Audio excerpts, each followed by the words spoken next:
చైనాతో మనకేం శత్రుత్వం అక్కర్లా. చైనాకి వ్యతిరేకంగా అమెరికా ఏర్పాటు చేసిన క్వాడ్లో మనం మెంబర్లు.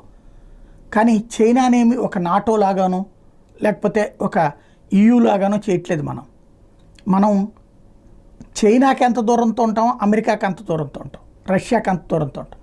అట్లాగే రష్యాతో ఎంత స్నేహంగా ఉంటామో అంతే అమెరికాతోనూ చైనాతోనూ స్నేహంగా ఉంటాం.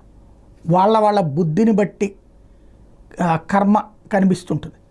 ఇందులో ప్రధానమైనటువంటిది క్వాడ్ కూటమి ఎవరికి వ్యతిరేకం కాదని ప్రధాని నరేంద్ర మోడీ అమెరికా వేదిక మీద నుంచి విల్మింగ్టన్ నుంచి స్పష్టం చేశారు.